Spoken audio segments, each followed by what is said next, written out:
It's the National League of Cities 2011 Congress of Cities. This is Jackie Young with NLC TV at the Phoenix Convention Center. I'm here with Mr. Fred Wacker. He's the director and COO of the Home Depot Foundation. Welcome, Mr. Wacker. Thank you, Jackie. I'm glad to be here this afternoon. We're glad to have you. I have some prepared questions for you, Yes. And we're looking forward to hearing all about your efforts. Great. We understand that the Home Depot Foundation changed its focus in April of this year in an effort to address veterans' housing needs. Can you elaborate on that shift, and what were you doing in this philanthropic sphere? We've always been, as a foundation, in the affordable housing arena, and we're fairly young. We're an 8-year-old foundation, and about 2.5 years ago, we made a commitment of $400 million over 10 years to rehab or build housing through the nonprofit sector. And our goal was to reach 100,000 homes. And 2.5 years into the commitment, we realized that not only did we support the construction or preservation of 100,000 homes, but we exceeded it, where we actually provided support to build 150,000 homes. So the board and the senior leadership team at the foundation decided to look back our past 8 years, look back at the commitment that we made going forward, and decide, should we make some changes? And given the current economic environment and the housing crisis that the country was facing, we decided that we really wanted to look at the most vulnerable populations out there being impacted by the housing market and the economy. And our research told us that the top 3 groups impacted were veterans, seniors, and disabled. So we made a strategic decision over the next 3 years that we were going to focus our efforts on supporting nonprofits that serve veterans. The other decision we made was we were no longer going to support new construction efforts. With over 1 million, almost over 2 million homes now on the market that are vacant abandoned, it doesn't make a lot of sense to build new homes. So back in March, we announced a 3-year commitment. It's $30 million that we're going to use to support nonprofits that serve veterans' housing needs. Now, that's the easy part, to make that commitment. We decided that we wanted to reach out to new national partners, mostly serving veterans. So over the past 8 months now, we've been working with organizations like the Semper Fi Fund, the Fisher House Foundation, Volunteers of America, other groups that have a national presence and that are serving veterans. And we've been working with them very closely to target our resources on the housing issues that veterans face. The other thing that we decided to do was raise awareness around the issue of veterans issues. And this year, from 9/11 to 11/11, we started a campaign. It's an awareness-raising campaign and a volunteer engagement campaign where we're working in 300 cities around the country during this period of time, not only talking about the issues veterans are facing, but actually working on veterans housing projects in these cities. And may I ask, what made a major corporation like yours address the veterans specifically? Like, what's in it for you? It's not what's in it for us. This is a very personal matter for us. We have a long history serving veterans through our workforce. We have over 30,000 veterans working for us right now, which is a little bit more than 10% of our entire employee base. And at any given time, we have anywhere from 1,500 to 2,000 of our store associates, we call them, on active duty. So this is a natural fit for us. We also want to build off of our strengths. We have 350,000 associates who are embraced and strongly engaged behind this new initiative to focus on veterans. And we have an 8-year history of working with nonprofits.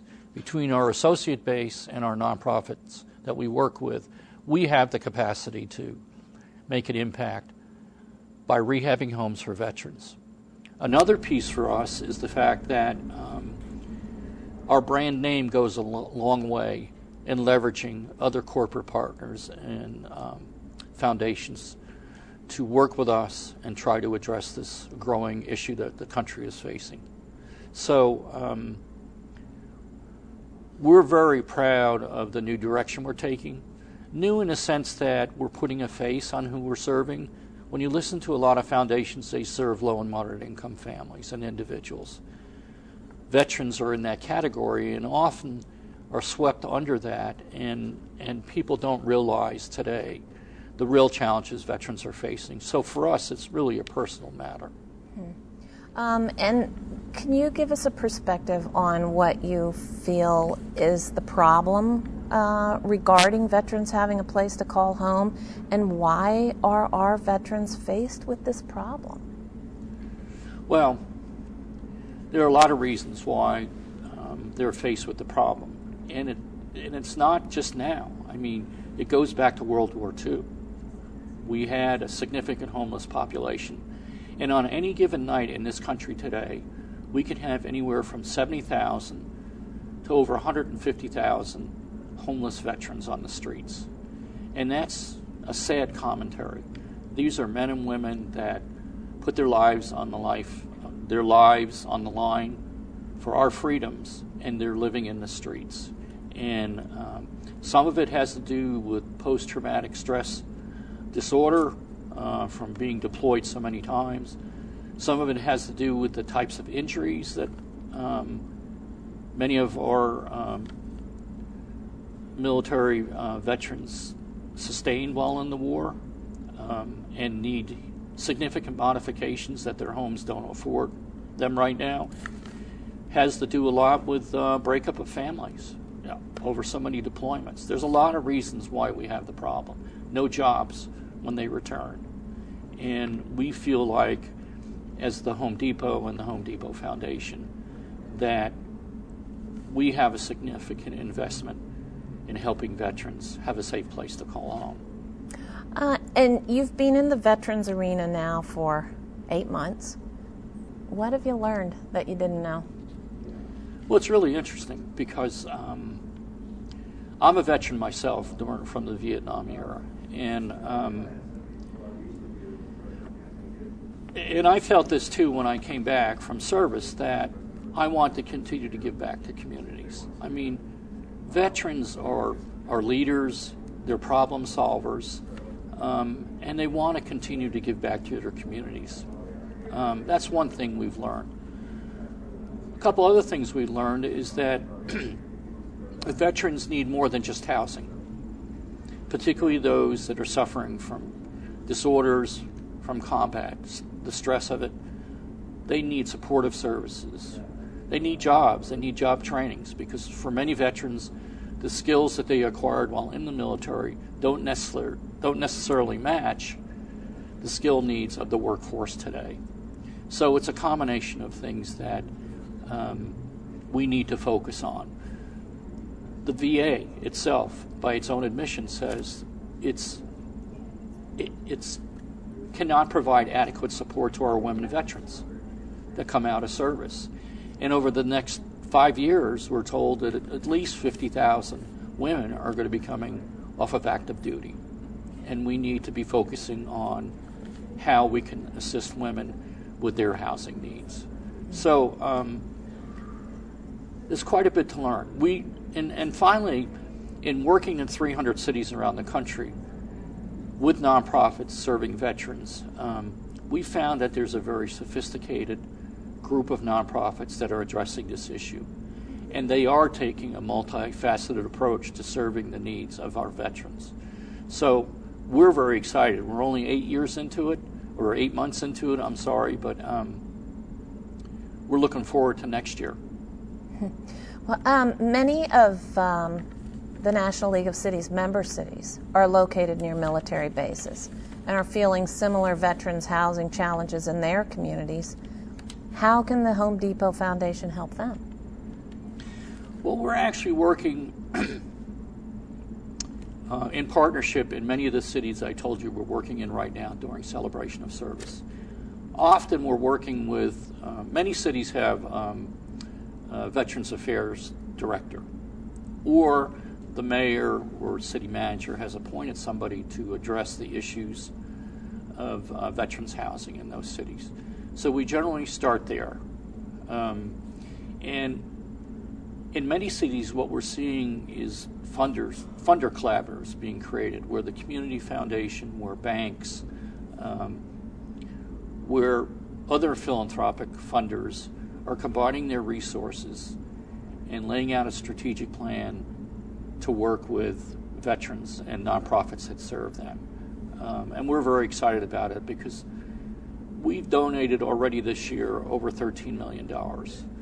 Many of the dollars are going to these collaboratives because it's good leverage of our resources. And we also suggest to cities to reach out to nonprofits in their communities that are serving veterans, because they have resources that they can access that cities can't access, simply because of their mission and the fact that they're a tax-exempt organization. And if you combine that with Home Depot associates through the Team Depot program providing free labor, it's a lot more impactful in what you can do in your community.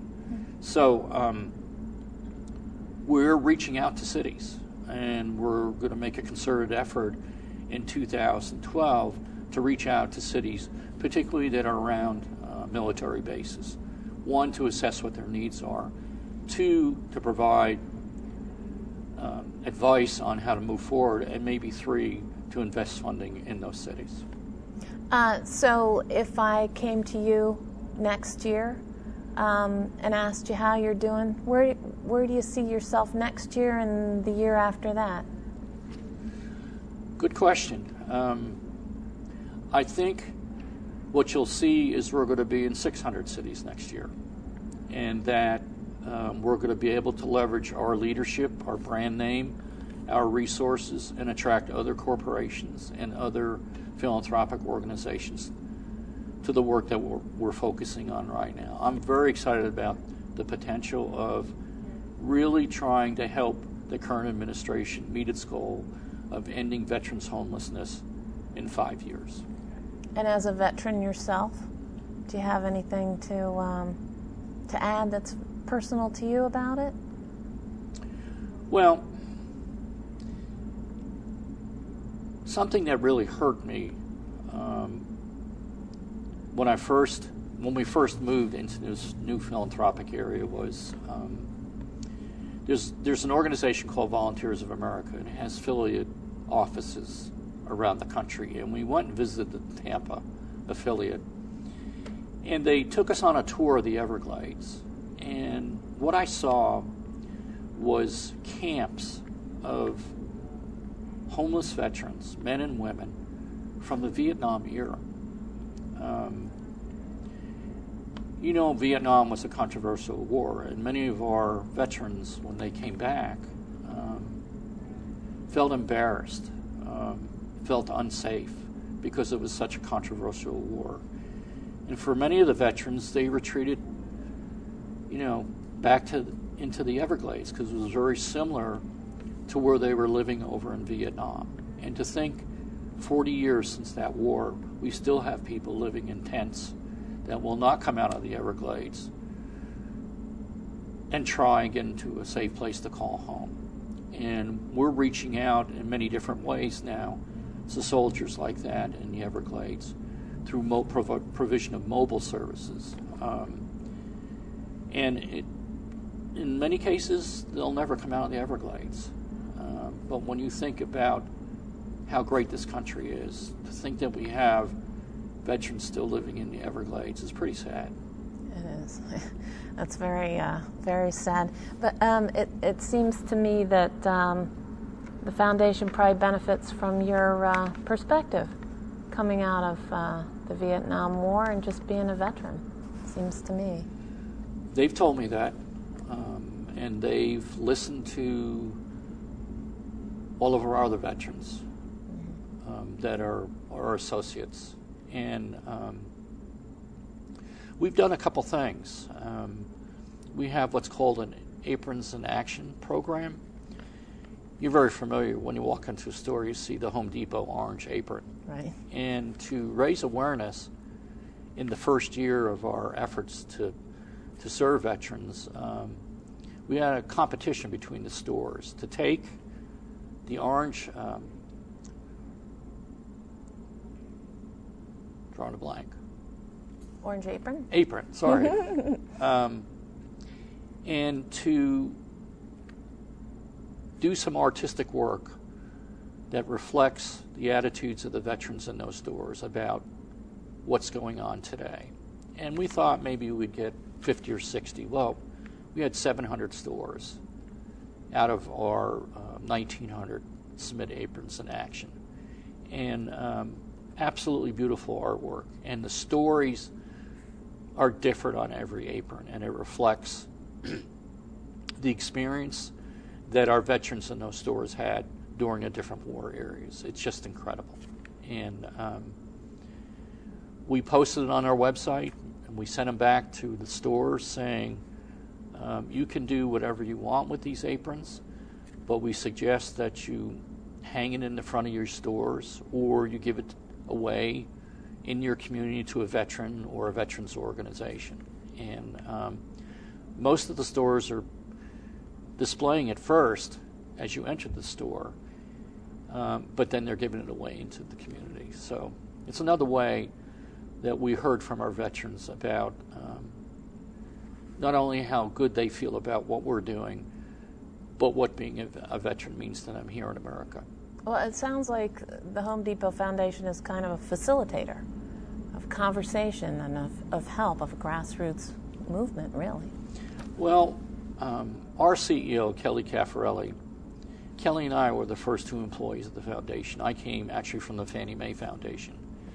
And we said, giving money away is easy, but we really, from the very beginning, said we wanted to be a convener and a thought leader. And because of our relationships with the public and private sector, with other foundations, with local government, with the VA, with HUD, we're in a position to play that role in a significant way. So I think you'll see more next year of us in the convener and thought leader role, just to continue to raise awareness about the challenges veterans are facing. Well, I'll have to say, Mr. Wacker, it sounds very impressive, and we thank you for coming by here. Again, this is Mr. Fred Wacker. He's the director and COO of the Home Depot Foundation. This is Jackie Young with NLC TV at the Phoenix Convention Center at the 2011 Congress of Cities.